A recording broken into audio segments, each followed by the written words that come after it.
Good morning, good morning, good morning, my people, my people, my people. My name is Chief Strongblood, St. Vincent and the Grenadines' favorite and most hated son, the diaspora machismo. Today's topic is befriend and betrayed. Befriend and betrayed. O great supremans of the Most High. As I come to speak to your people today, on this simple topic, befriend and betrayed, Most High, I ask it in your infinite mercy that you'll send your Holy Spirit right next to me here. Let your Holy Spirit put only the things you place upon my heart, upon my lips. Let your Holy Spirit warn off all who will try to use demonic and other forces to put words in my mouth that are not in my vocabulary. Those who will try to cause me to stumble over words I am familiar with. Those who will try to use demonic and other forces to interfere with my thoughts, interfere with my mind, and interfere with my memory, Most High. Father, send your holy angels right here, so your holy angels can lend some protection to me as I speak to your people in this place. In Yahushua's name I say, let it be done. My people, today's topic, befriend and betrayed. Let us turn to Genesis chapter 15, verse 5. And he brought him forth aboard, and he said, Look towards the heavens, and tell the stars, if you are able to number them. He said unto him, So shall your seeds be. My people, this is the Most High speaking to his servant Abraham, his faithful servant Abraham. At this stage of Abraham's life, Abraham did not have a seed for which to inherit his possession. He had a seed by his wife maidservant Hagar. That seed's name was Ishmael. Abraham was willing to allow Ishmael to become the heir of his possession and the heir of the promise of the Most High. Because at Abraham's age, he didn't think it was possible for him to bear a child of his wife Sarah, who was very old also. But the Most High said to Abraham, No, Abraham, I am going to give you a seed of your wife Sarah. And from that seed, you are going to become a mighty nation. So the Most High brought him out and said, Look up into the skies. And by this time, I believe every cloud was moved out of their position. The moon would have been turned down to very low. And the galaxies would have been exposed to Abraham. He would have seen every star and the cluster of stars beyond number that he could ever put to this cluster of stars that he is now viewing in the skies. Moses said, if you can number these stars, I'm going to make your seed just as much as them. When we go to Genesis chapter 33, verse 12, the Most High was speaking to Jacob, Abraham's grandson, and he said to him, I will surely do thee good, and make thy seed as the sand of the sea, which cannot be numbered. My people, remember we are discussing the topic, befriend and betrayed.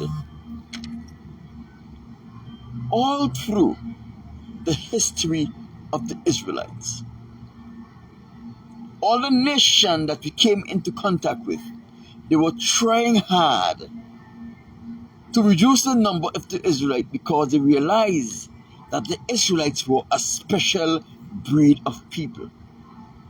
A special people who the Most High have not only put his blessings upon, but the Most High have awarded them the privilege of amassing great strength, great power, and the ability to do things that were outside the scope of man. My people, When Israel were in Egypt, the Egyptians recognized the power of the Israelites.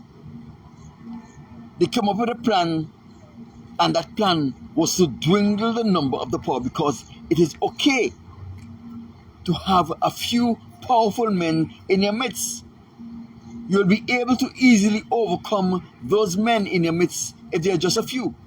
But when there are a multitude of powerful men in your midst, they pose a threat to your national security.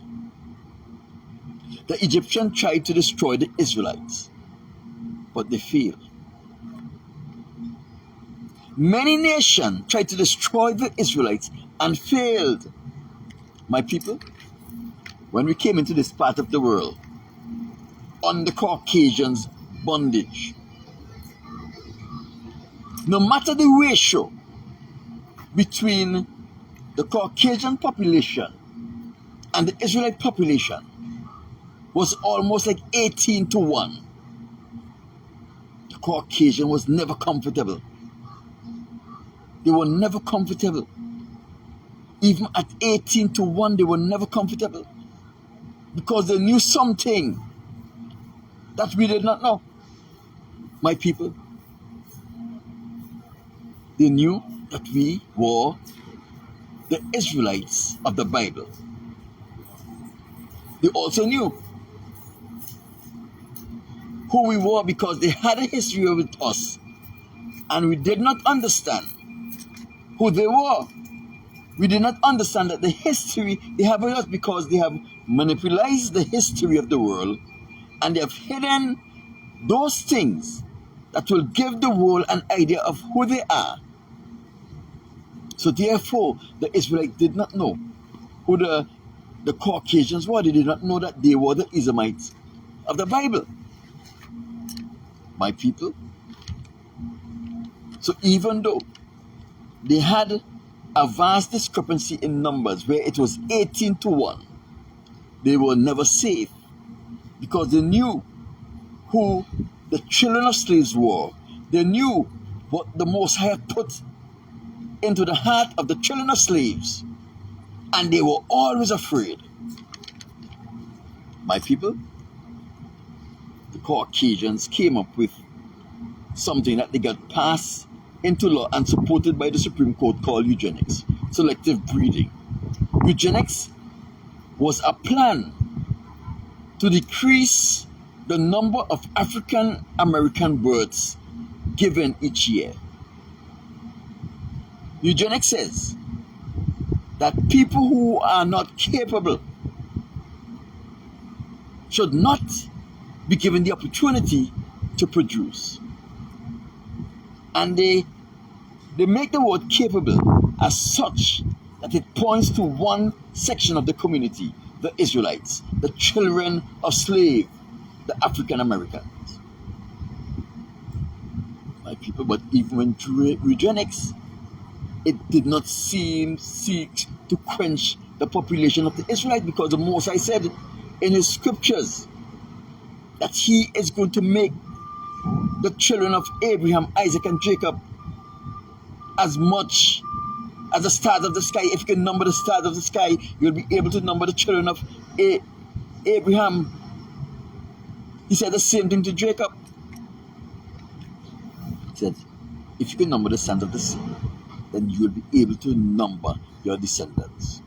Remember, at this stage, we were not aware of our true identity.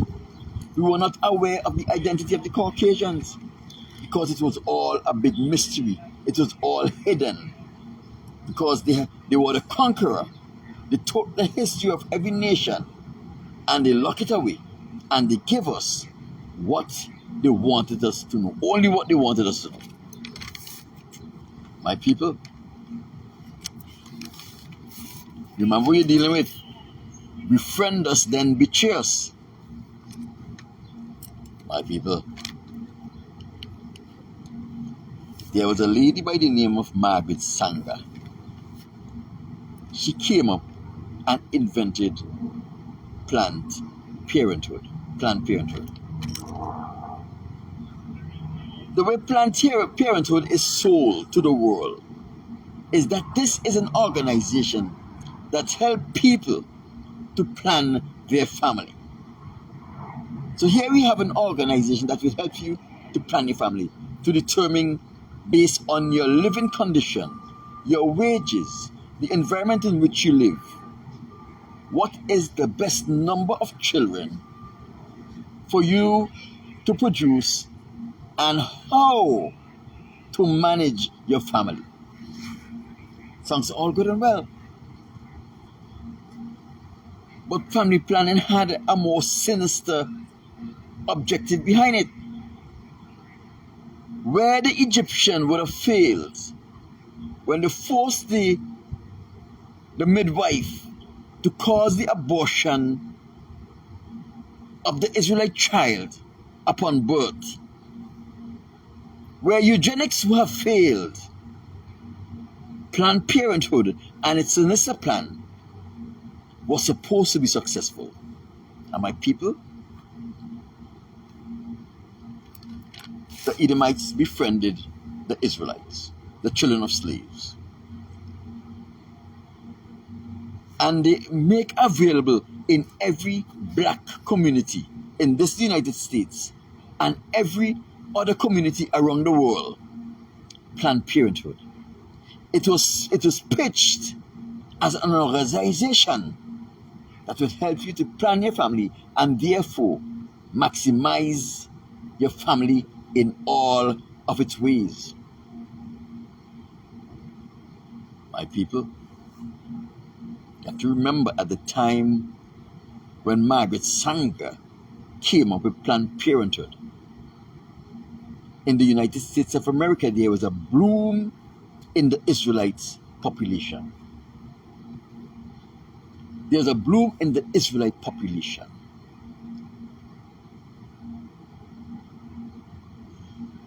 It was said that in 20 or so years, the Israelite population would have overtook the white population. Remember, when there are 18 Caucasian to 1 Israelite, it was a threat. Now they have found out that in a matter of years, that the African population in this United States is going to overtake the Caucasian population. They had to come up with a divisive plan in order to keep the Israelite population in check. My people, they exported abortion to every black community there was.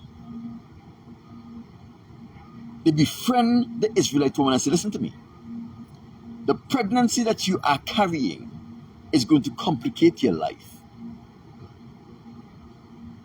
It's going to prevent you from going to college and university. It's going to prevent you from getting good work. And it's going to ensure that you remain in poverty. We are going to pay for you to get rid of this pregnancy, and therefore you'll get an opportunity to prosper in this community. My people, before Planned Parenthood, blacks were not employed. They were not given opportunities for school. And even when they had their degree wasn't worth anything because the employers were not employing them. So now they are given an option.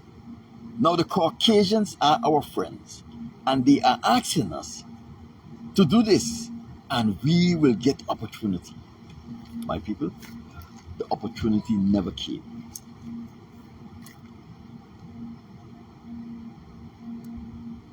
The Israelite community in this United States is 13% of the overall population, yet they are responsible for 48% of the abortion that is committed in this United States. My people, what the Egyptian failed to do, what eugenics failed to do, befriending the Israelites and being kind to them, managed to do. They managed to make the word of the Most High null and void. The Most I say, I'm going to make your seeds as the sand of the sea. In the 60s, it was forecast that in the next 30 years, the African population will be so high that it would either meet or surpass that of the white population. That to come up with a sinister plan. The sinister plan was abortion. Not only did they use the Israelite woman and the Israelite man to make the Most High a liar, they were able to ensure that millions of black, innocent, unborn child brutally and viciously murdered, never offended anyone, but they were put to death in their mother's womb. Not only that, they killed two birds with one stone. They were instrumental in re-enslaving those women who volunteered their bodies to abortion. Now, they are their slaves. They have committed millions of abortions and still they can't get opportunities. That's what's happened when you allow your enemy to direct your path. That's what happened. When you allow the people the most, I said in the scriptures, that he hates and he will hate forever, you choose to love them. My people, it's a sad situation. Now, the Israelite men and the Israelite women are back into slavery again, a slavery they will never be free from. All because they trust their enemy. And all because they become vicious and brutal to the seed they were carrying, a seed that never offended anyone, a seed that was innocent in all of its ways. For their viciousness, they are now experiencing an unchangeable slavery. For their aggression against the innocent, they are now shut down in the streets, and there is no one to come to their aid.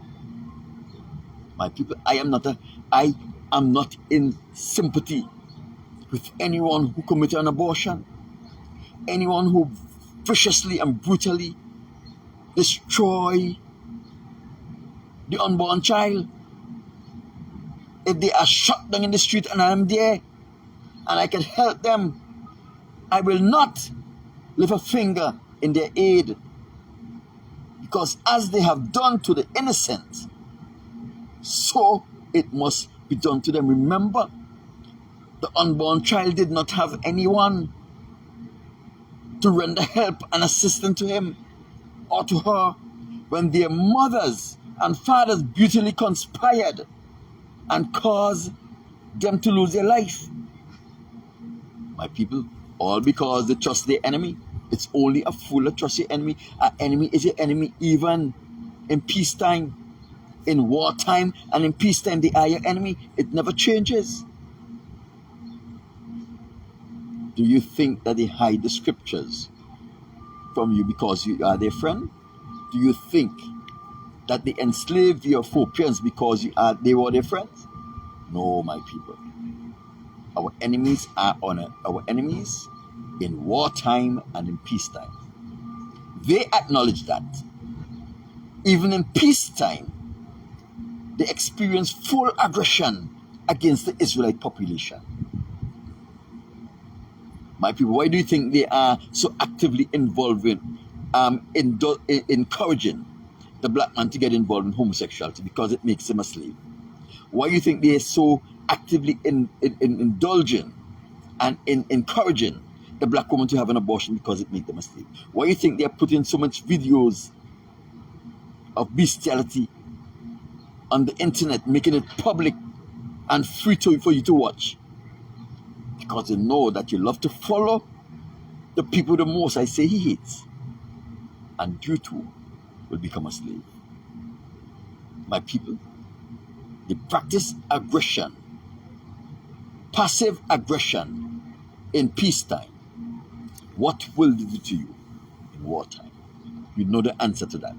History is is laden with tons of aggression that came from the Caucasians against the Israelites. They want to be you, but they can't be. My name is Chief Strongblood, St. Vincent the Grenadines' favorite and most hated son. The diaspora machismo, I'm saying. I'll talk to you tomorrow. Oh, great suprements of the Most High. Thank you for this opportunity to speak to your people once again. I hope they would heed your call, that you will learn to hate who you hate, and love the things that you love. Most High, you are the ultimate power. You are able to deliver any of your children who are faithful and obedient to you. In Yahushua's name I say, let your holy words be done.